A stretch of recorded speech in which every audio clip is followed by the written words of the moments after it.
bapak saya ini temannya Ki Mas Bukin. Itu salah itu. Memang bukan diantara ya, karena itu memang. Tuh, kalau diantara ini sembrono. Karena kalau saya datang karena kalian itu dosa besar. Saya ini di rumah punya ibu sudah sepuh, punya pondok. Artinya saya punya kewajiban.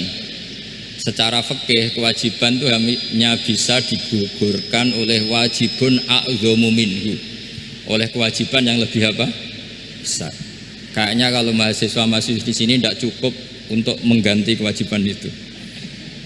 Sehingga saya berkali-kali memaklumatkan diri, yang undang saya nggak pernah sepuh itu dosa. Karena menggugurkan kewajiban yang lebih apa? Besar. Jadi teorinya gampang. Kalau ngundang sampean tuh mesti boleh karena nggak punya kewajiban. Jadi di rumah ya nggak punya pondok. Terus ibu sampean kalau sampean di rumah ya sumpek, bocah kok nganggur gitu. Jadi fikih itu harus jelas. Saya ini pengagum fikih. Jadi saya di rumah punya ibu, saya ulang lagi, sepuh, butuh perhatian saya dan saudara-saudara saya punya pesantren, sehingga artinya punya kewajiban. Ini sekaligus maklumat bagi yang ingin ngundang supaya ngukur dosa ndak yang ngundang Gus itu. Bukan kebaikan atau ndak, tapi dosa apa enggak gitu. Artinya yang bisa menggugurkan kewajiban secara fikih itu hanya kewajiban yang lebih apa? Besar. Kayaknya ndak akan terjadi kecuali temannya bapak saya atau pernah guru-gurunya guru saya. Misalnya Lirboyo, nanti Sakban ngundang saya 2. Begini ya, ini kan abahnya Ki Mas Bukin juga namanya Fakih, gurunya juga Ki Abdul Fakih. Saya berharap anak-anak Inkafa ini nekuni utamanya itu fikih. Fikih itu penting sekali. Kata Sayyid Ali yang Sohibu Simtud Durar itu, wabihi kiwamus syariah, yang bisa mengawal syariat itu hanya fikih. Fikih itu ya kalau yang paling gampang tentu kita misalnya punya Fathul Qorib, Fathul Mu'in, Fathul Wahab. Tapi yang faham betul, mesti faham itu ngelotok setengah hafal. Jangan bawa kitabnya tok, sementing sekian semester terus selesai. Itu sama-sama dosa, itu dosanya ya dosa, mahasiswanya juga dosa. Karena sudah terlanjur sarjana agama, ternyata nggak bisa, itu kan mendingan tidak sarjana agama. Itu saya tak cerita sama Kiai Roba, itu ada fatwa kiai juga wali. Suatu saat ada penyanyi dangdut top terkenal di Indonesia itu nyanyi dangdut, ya penyanyi ya dai, entah itu hakikat entah majas tidak tahu. Itu kiai itu fatwanya lucu, kalau kamu datangi dia pas main dangdut masih saya beri izin, tapi kalau datangi dia pas pengajian itu tak larang kata. Kan santrinya jadi eskal, ini pas pengajian dilarang, pas dangdutan kok malah dapat izin. Tapi bukan berarti halal ya, dapat izin. Dapat izin kan potensinya bisa karena dilarang lah ya tetap belerot. Terus suatu saat si santri ini setengah wali, tidak wali tapi setengah. Lama-lama itu memahami gurunya, ternyata sirinya begini. Kalau seorang penyanyi yang tidak pernah ngaji kemudian ngomong agama, itu potensinya itu fadallu wa adallu, sesat dan menyesatkan. Tapi kalau dia sedang nyanyi dangdut, penyanyinya cowok loh, sama jangan bayangkan dangdut putri, enggak itu cowok sudah tua lagi. Jadi potensi halalnya ada lah maksudnya untuk, tapi tidak alat musiknya, orangnya. Tapi kalau dia nyanyi itu paling dosanya hanya nyanyi. Saya ulang lagi, murid tadi akhirnya paham kalau datangi pengajian itu artinya ikrar kalau dia seorang dai atau seorang yang layak ngomong apa? Agama. Itu lebih bahaya karena kita santri, apalagi kita doktor atau MM, terus ngekrori orang yang nggak jelas asal usulnya. Tapi kalau nyanyi kan nyanyi saja, sehingga itu menjadi fikih. Bahaya terbesar dalam fikih adalah apa? Mengkaji fikih tidak dari ahlinya. Ya saya ulang lagi ya, mengkaji fikih tidak dari apa? Ahlinya. Nah kenapa demikian? Begini, saya beri contoh. Ilmu fikih itu tentu pertama dari Rasulullah SAW, kemudian bersanad sampai kita atau kita sampai Rasulullah. Itu ngalami sekian ijtihad yang tidak mudah. Saya beri sekian contoh. Dulu Imam Syafi'i itu sukanya sama guru yang miskin, ya, karena rata-rata santri juga miskin, jadi mesti ngidolakan guru yang miskin, karena sesama miskinnya harus berkoalisi. Tapi akhirnya gurunya Imam Syafi'i itu miskin sekali, namanya Muslim bin Khalid Az-Zanji itu miskin, Sufyan As-Tsauri miskin, Sufyan bin Uyainah miskin. Setelah ngaji di Medina itu Imam Malik itu kaya, pas itu Imam Malik sudah kaya. Setiap ketemu Imam Syafi'i dikasih uang. Sampai ketika Imam Malik itu bilang, kamu sudah alim, ilmu saya sudah habis, kamu ngaji sama yang lain. Sama siapa? Kata Imam Malik, orang yang sealim saya sudah meninggal, namanya Abu Hanifah, tapi dia punya murid namanya Muhammad bin Hasan Asy-Syaibani, kamu ke sana. Terus Imam Malik datang ke Baki. Dulu Baki itu pasar rental, ya Grab lah kira-kira sekarang itu. Mengumumkan siapa kafilah yang mau ke Irak. Kita ya Imam Malik, dibayari sama Imam Malik, ini yang antar ke Irak, ke Muhammad bin Hasan Asy-Syaibani. Imam Malik mulai ngeper, guru saya yang miskin tidak pernah nyangoni, guru-guru saya yang kaya sering nyangoni. Mulai memasalahkan kiai miskin gitu, kira-kira seperti itu, mulai masalah gitu. Setelah datang ke Irak di Muhammad bin Hasan Asy-Syaibani itu si Muhammad bin Hasan Asy-Syaibani itu kalau ngitung uang itu di meja tamu. Jadi punya emas lantaan, punya uang, kira-kira kalau Indonesia punya rupiah, punya dolar, dihitung itu di ruang tamu. Kata Imam Syafi'i, saya dengan Imam Malik saja nggak serik, ini lebih kedonyan lagi kiai. Ngitung uang itu di ruang tamu. Terus akhirnya si Muhammad bin Hasan Asy-Syaibani ini ahlul usul, dia pakar usul. Kamu heran sama saya? Iya, kiai kok kedonyan? Dia ngomong gitu. Tapi kata Muhammad bin Hasan Asy-Syaibani, kalau kiai tidak boleh kaya, itu tak kayak wong fasik, ben gue demenan, gue mabuk. Oh jangan, nanti dipakai maksiat. Penjenengan mawon kersane digetokan, berarti kiai oleh sugih, pun angsal-angsal. Semenjak itu jadi satu fikih bagi Imam Syafi'i. Ternyata kalau mengharamkan kiai sugih berarti membolehkan yang fasik sugih. Kalau yang fasik sugih bisa dipakai i'anah alal maksiat. Semenjak itu mindset pikiran Imam Syafi'i rubah. Saking rubahnya sampai beliau berpendapat orang bisa beli Alphard, kok beli carry itu haram. Bisa jadi bupati kayak Pak Roba, kok jadi RT haram. Pokoknya gitu. Bisa keren Kak Gus Bak, kok jadi orang pendengar haram. Pokoknya haram terus. Karena dalil beliau al-Islam ya'lu wala yula alaih. Coba sampean ridho misalnya jadi orang Gresik dipimpin orang yang nggak sholat, ridho ndak? Ndak. Atau sholat tapi nggak bisa ngaji, ridho ndak? Ketika yang bisa ngaji berpotensi jadi buba, terus keterusan. Karena Imam Syafi'i keterusan, ya umatnya keterusan. Akhirnya orang-orang Syafi'i itu politikus rata-rata. Ya, makanya sampean jangan kaget sama Baruba. Kakak saya wakil bupati itu, putranya Mbah Mun ada yang wakil apa? Gubernur. Dulu Gus Wahid yang menteri agama.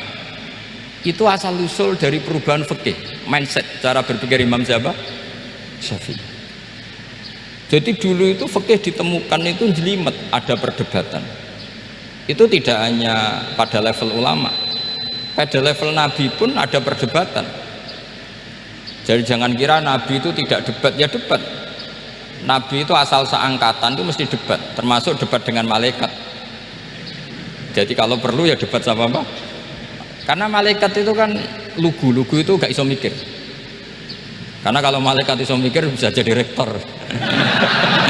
Nanti kasihan Pak Salam ini. Malaikat gak boleh jadi rektor. Malaikat Israel itu gak tahu etika. Jadi beliau ketika mau membunuh, mencabut nyawanya Ibrahim datang, ya Ibrahim saya ini disuruh nyabut nyawa kamu. Kata Ibrahim, wah kamu itu pasti salah. Kamu tahu saya siapa? Saya ini Khalilur Rahman, kekasih Allah. Masa kekasih membunuh yang dikasih? Ini nggak benar, logika itu nggak benar. Pasti kamu salah. Karena Israel itu tidak bisa debat. Ketika ditanya, hal ra'aita khalilan yumitu khalilah, masa kekasih membunuh yang dikasih? Saya ini Khalilur Rahman. Masa Allah mencintai saya kemudian membunuh saya? Itu logika agak benar. Tidak, keliru, kamu itu keliru. Israel akhirnya terbang lagi. Ya Allah, katanya logika saya ini salah. Karena masa kekasih membunuh yang dikasih. Karena Israel nggak pernah sekolah, nggak pernah sekolah, nggak bisa dia jawab. Akhirnya diajarin Allah. Dah kamu bilang gini ke Ibrahim. Hal ra'aita khalilan yakrahu ayyalqa khalilah. Masa kekasih tidak siap ketemu yang dikasih. Dibalik logikanya. Akhirnya datang lagi ke Israel, kata Allah begini, masa jenengan kekasihnya tidak siap ketemu yang kau kasih? Oh ya ya oke, mati gak apa-apa. Jadi ilmu itu ngalamin perdebatan. Jadi saya datang murni karena Kiai Mas Buhin, bukan karena MC. Itu dosa besar kalau saya datang karena MC. Karena saya punya kewajiban yang lebih besar. Jadi yang bisa mengalahkan adalah a'dzama minhu, yang super besar kira-kira.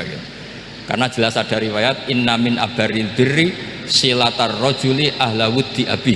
Ya, inna min abaril birri silatar rajul ahla wuddi abi. Di antara kebaikan yang sangat baik adalah seseorang menyambung teman bapaknya. Padahal sampean kan nggak mungkin teman bapak saya. Teman saya aja nggak mungkin, nggak level apalagi bapak saya kan. Jadi malah mohal itu. Jadi ilmu itu harus mengalami satu gesekan, karena logika itu bisa dibalik.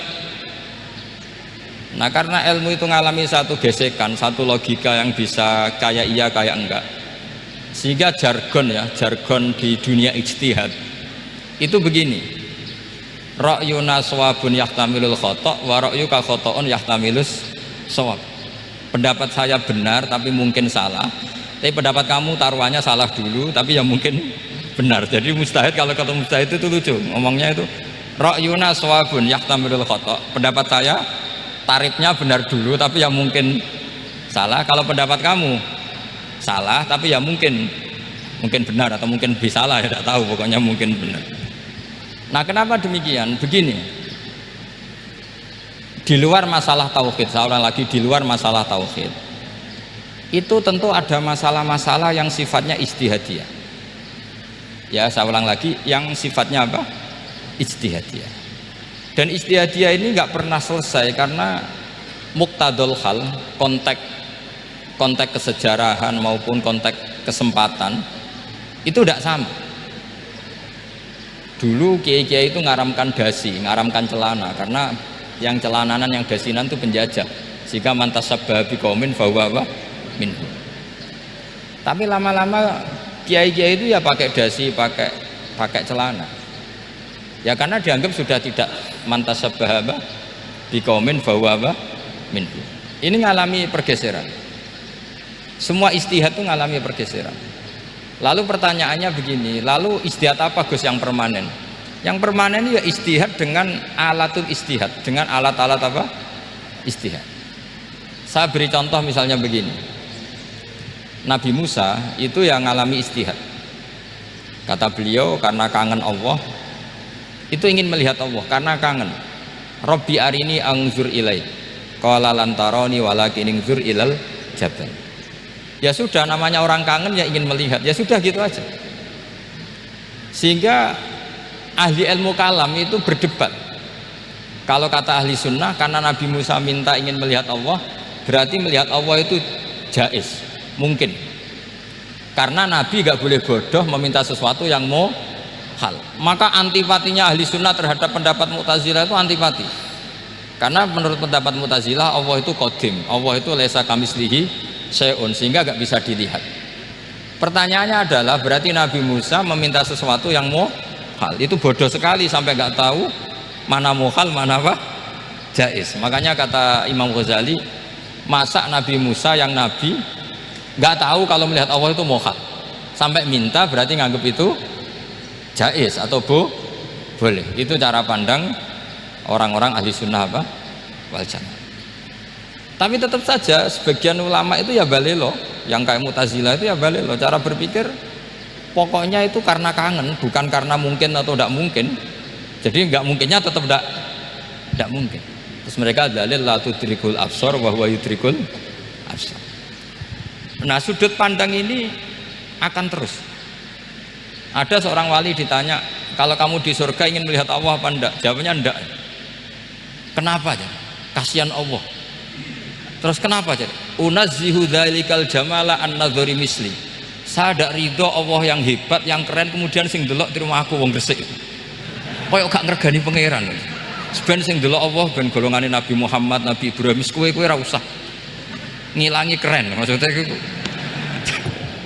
Jadi ada ulama itu jadi wali kalau sholat itu karena di soft belakang, tapi jangan ditiru.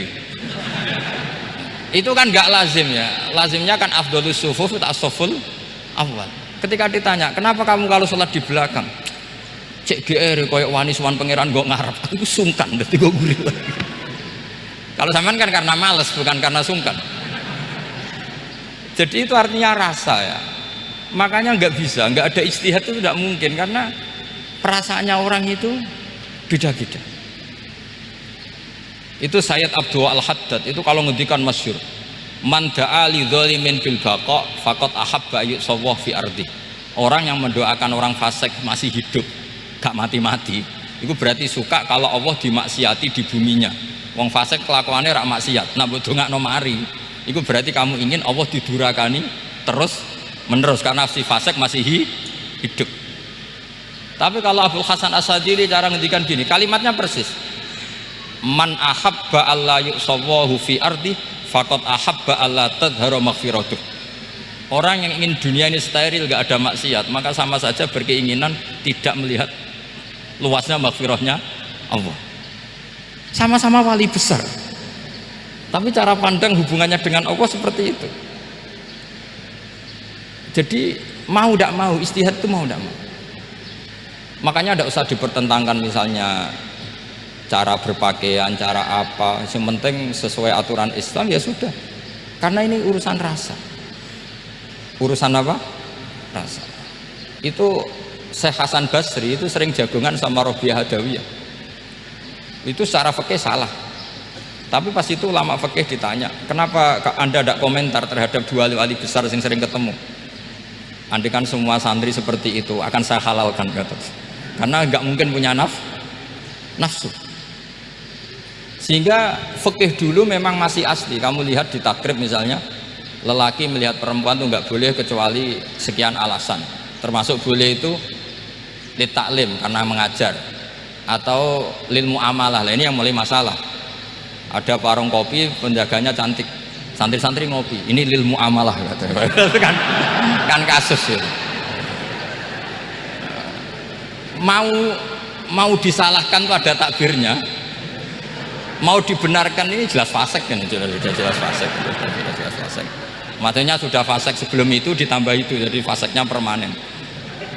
Nah pertanyaannya adalah kalau kamu ngajar mbak-mbak kemudian hafal yang cantik yang enggak, itu taklim lin nazar apa nazar li taklim? Itu taklim apa modus? Makanya kalau ngopi cari bakul yang cantik, itu muamalah untuk nazar apa nazar untuk muamalah? Loh kalau saya ngopi dengan kiroba pasti halal. Karena begini, berjalan saja, bareng capek, nggak tahu itu warungnya siapa, terus berhenti ngopi. Kebetulan bakulnya cantik. Nah itu mungkin halal karena kan saya tidak milih-milih. Ingin ngopi kebetulan bakulnya cantik. Kalau kamu kan nggak apal daftarnya.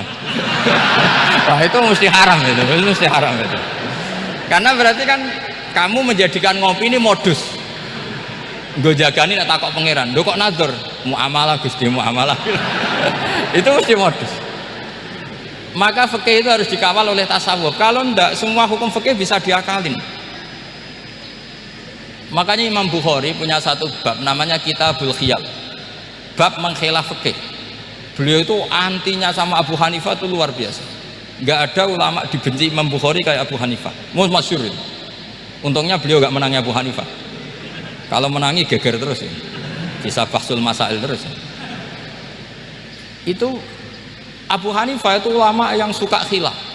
Khilah itu ngerekayasa hukum.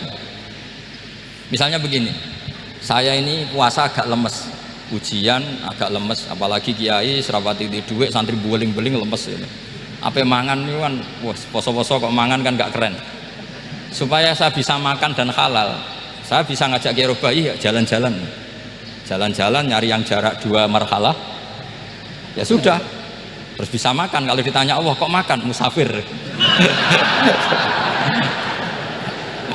Jadi bolehkah insya'us safar menciptakan pergi demi untuk supaya boleh iftar? Boleh enggak cara jenengan? Coba kok enggak boleh, alasannya apa? Kan pergi, perginya juga enggak maksiat. Itu khilaf. Tapi Sayyid Muhammad, Abuya Sayyid Muhammad, Muhammad bin Alawi, Sayyid Muhammad itu membela Abu Hanifah, artinya membela jangan semua khilaf itu diharamkan, karena itu cara, saya ulang lagi, karena itu cara untuk mengawal bahwa hukum Allah itu luas. Karena kalau nggak ada khilaf itu ya kita kesulitan,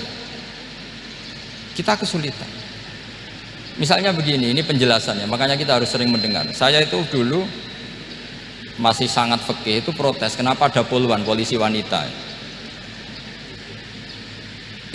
Itu kan pekerjaan cowok ya, pekerjaan pria. Tapi setelah mendapat penjelasan dari polisi itu alasannya masuk akal. Gus, kadang-kadang orang nakal itu menyembunyikan narkoba itu di alat wanitanya. Itu kalau semua lelaki polisi kayak jenengan itu kan masalah itu. Sehingga memang harus ada polisi wanita, karena sebagian pengedar narkoba itu perempuan dan menyembunyikannya di tempat itu. Kalau semua polisi cowok kan nggak kebayang. Sehingga kita akhirnya mendengar membolehkan polisi itu wanita, ada wilayah yang harus wanita. Begitu juga ada pertanyaan, kenapa sih dokter kandungan itu cowok? Saya punya banyak santri yang muhibin saya itu dokter kandungan. Tak tanya, kamu itu kok cowok kok jadi dokter kandungan, kan pekerjaannya seperti itu. Dia jawabnya lucu, dari 10 yang tes jadi dokter kandungan itu yang cewek itu lulus 2, yang cowok lulus semua. Karena ketika cewek dites melihat ketuban pecah darah itu langsung pingsan. Sehingga yang secara psikologi dablek itu kan memang lelaki. Jadi roh wongnya sewakit santai. Kadang nggak lahir-lahir dinteni nang jopo rokokane santai. Itu kalau cewek yang jadi dokter kandungan itu nunggu jam 11, jam 4 sudah pingsan. Nah ini cerita, bukan berarti saya menghalalkan, enggak. Kita harus